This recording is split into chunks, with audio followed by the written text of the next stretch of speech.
Bom, estamos de volta com a aula número 6, módulo 1, disciplina 1, Introdução à Teologia, aula número 6. Estamos falando ainda sobre os primórdios da igreja e como ela reagiu a essa questão da teologia em si. Lembrando, eu já falei na outra aula, que a teologia não é um termo cristão, é um termo cunhado pelos gregos, foi cunhado por Platão. Esse termo depois ele foi, na palavra theos, logia, estudo de Deus. Não se estuda a Deus, o ser humano estudar a Deus é até uma, bom, não dá para conceber a ideia de um finito estudar o infinito, mas se aproximar dele em estudos, em conhecimento é muito importante. A Grécia vai trazer esse nome por causa da mitologia em si, mas depois a igreja, lá pelo século XVI, XIV, século XIII, ela adapta esse termo à cristandade. E agora, teologia, quando se fala em teologia, se fala mais em termos cristãos, embora exista a mitologia grega, a mitologia egípcia, a mitologia fenícia, mesopotâmica, e vai por aí afora, são muitas mitologias por aí. Nosso foco é a mitologia cristã, a teologia cristã. Vamos então aqui, olha, gente, nossa gravação é sem corte, sem edição, é assim, ó, é na bucha aqui, você vai aprendendo com a gente aqui. Vamos para a apostila vamos para a aula número 6, aqui na apostila. Vamos lá, então, vamos, vamos aqui, anexo 1, o desenvolvimento. O século da teologia fundamentada. A teologia assumiu alguns papéis interessantes. No início era registro de verdades, doutrinas, martírios, mas com o ataque do gnosticismo e outras heresias, a teologia assume um papel de defesa que levou a elaborar fundamentos. Orígenes de Alexandria, em 135 a 254, por exemplo, defendia que os escritores da Sagrada Escritura foram inspirados por Deus e, por isso, elas são obras de Deus. Ele também deu uma grande contribuição à teologia cristã, quando escreveu o famoso Tratado contra Celso. Eu já estive na livraria de Celso, né, na Turquia, Tratado contra Celso.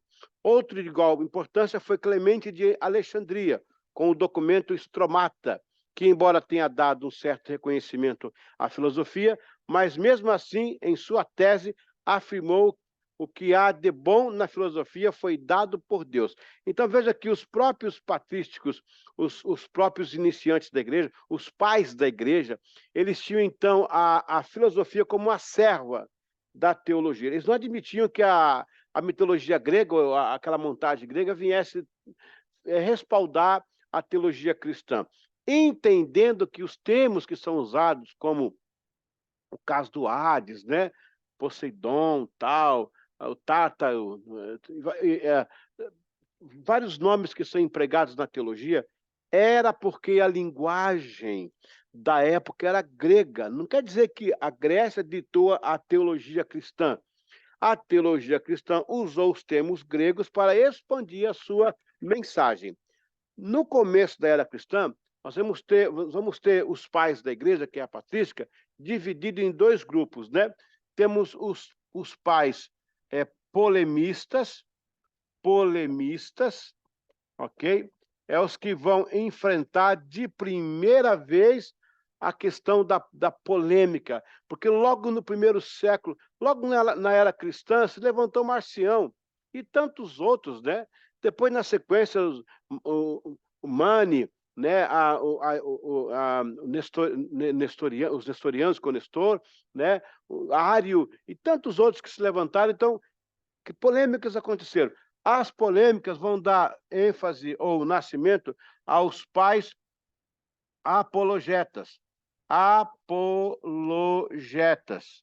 Os pais que são aqueles que vão fazer a defesa da fé. É o caso de Irineu, que vai combater Marcião. Marcião apareceu, como eu falei na última aula, no cenário, como aquele que tinha na mão um cano que ele fez para ele mesmo, excluiu o Antigo Testamento, condenou o Deus antigo, dizendo que o do Novo Testamento era diferente, chamou o Antigo Testamento de velho, esse termo pejorativo, Velho Testamento, é pejorativo, e arrancou as cartas dos apóstolos, deixou só de Paulo, as de Paulo, e ele fez uma confusão. O Irineu combateu isso na época, né? Irineu escreveu documentos tipo contra as heresias, e assim vai, os pais polemistas e os pais apologetas, logo no segundo e terceiro século da era cristã. Vamos lá. Voltando aqui à apostila, vamos para o anexo 2, ok?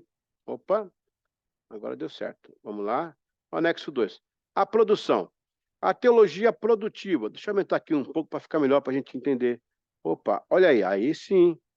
O poder do impacto da teologia cristã foi tão relevante que resultou em uma produção de documentos consideráveis. Praticamente as cartas, homilias, foram as primeiras produções. Todo este acervo remonta aos primeiros séculos e ajudou a desenhar o perfil da teologia cristã. Alguns documentos que alicerçam a teologia: a primeira epístola de Clemente, em 95, epístola de Policarpio, de Esmina, em 110, epístola de Inácio, em 115. Entre seus escritos estão as 7 cartas, para muitos destinatários, e é ele que inclui o termo Igreja Católica, ao mencionar este nome em uma das suas cartas. Posteriormente, a Igreja abraçou a terminologia católica para diferenciar-se de outros movimentos não reconhecidos como cristãos. Epístola de Barnabé, provavelmente escrita no Egito por volta do 130. Segunda Epístola de Clemente, escrita em Roma ou Corinto, em 140. Pastor de Hermas, um grande escritor, se compara até Paulo, né? Escrito em Roma, 150. E ainda o Didaquê, que é uma produção chamada Ensino, que trazia ensinamentos dos apóstolos, produzindo que foi produzido do meio do fim do século, né? Deixa eu pôr uma coisa aqui interessante para você.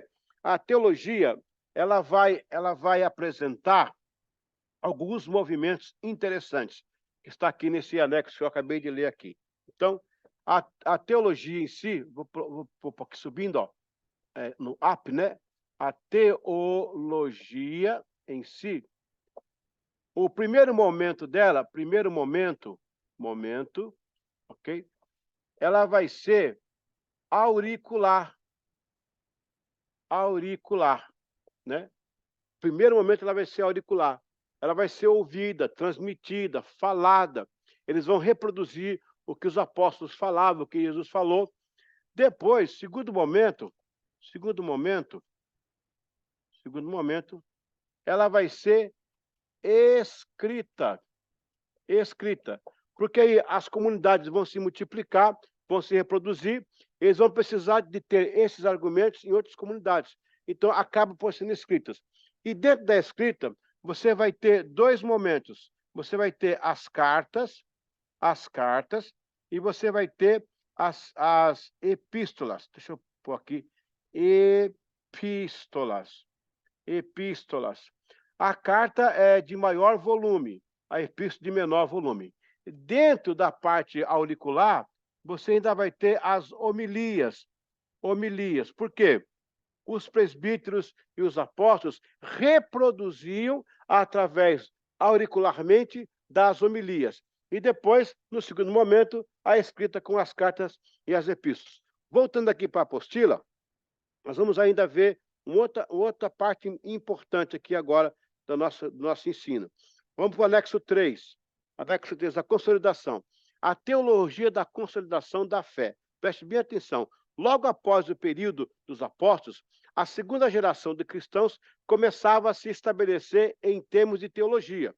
Embora a distância entre as cartas apostólicas e os escritos patrísticos seja pouca, porém, não se considera uma extensão das epístolas, as cartas apostólicas, até porque nem todos foram discípulos diretos de algum dos apóstolos. Porque, veja bem, o que dava peso no material dos patrísticos era que eles teriam sido discípulos dos apóstolos que foram discípulos de Jesus. Isso aí ajudava muito no caso das suas escritas, né? Mas não podia se comparar com as cartas apostólicas. Portanto, há uma diferença considerável por alguns motivos. Os escritos apostólicos se empenhavam em uma ortodoxia maior que a ortopraxia, ou seja, o fundamento de fé era mais uma agenda de fixação da igreja do que uma igreja cheia de sims e nãos, pode, não pode, de regras. O objetivo era alicerçar a fé, estando a raiz forte, e o seu segmento seria uma duplicação do DNA. Vamos aqui mais um anexo, mas eu queria voltar a explicar ali duas partes, que é agora o anexo 4, né? Vamos lá, o anexo 4, refutação. Mas vamos voltar aqui ao quadro, vamos botar o quadro. Deixa eu apagar isso aqui e fazer um outro desenho para você entender melhor aqui onde queremos chegar.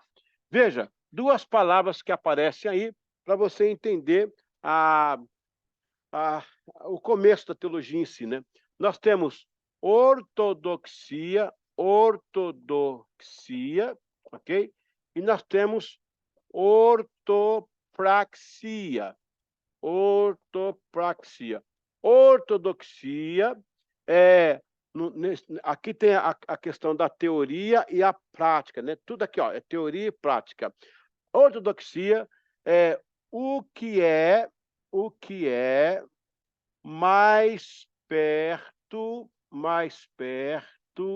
do original. Original. Isso aqui é a ortodoxia, o que é mais perto do original. Ortopraxia, o que se faz mais perto do original, ok? Então, ortodoxia é o que é mais perto do original. Ortopraxia é o que se faz mais perto do original. Consegue escrever aí direitinho? Para você não perder? Tá bom? Ok. Vamos encerrar, então, essa aula de agora, a número 6. A teologia da refutação e da apologia. No enfrentamento da campanha secular contra as bases da igreja, muitos refutadores apologetas se levantaram em defesa da fé. Deus usou estes homens em uma época desprovida de material sobre o evangelho. E foi uma obra gigantesca do Espírito Santo. Pessoal, nós temos hoje a internet, livrarias, enciclopédias, teólogos, doutores. Eles não tinham nada disso. Era joelho no chão, cara no pó e o Espírito Santo com eles. Coisa linda. E lá que está a nossa base. Os doutores de hoje explicam eles. Algumas figuras que merecem nossa atenção é o caso de Justino, que escreveu 2 apologias. Teve também Aristides, para quem se considera ter escrito a primeira apologia. Eles confrontaram os ataques da filosofia, na época, com as revelações bíblicas.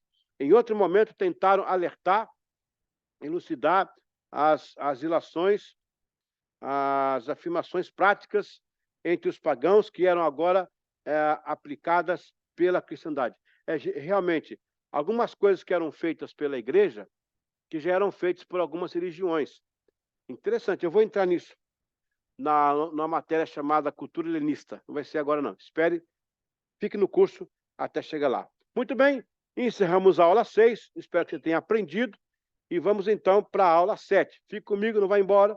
É rapidinho, a gente termina isso e você vai ficar abençoado, aprendendo e crescendo. Nunca esqueça, quem aprende, cresce. Quem não aprende, fica obsoleto. Então, atualize-se. Amém? Deus abençoe.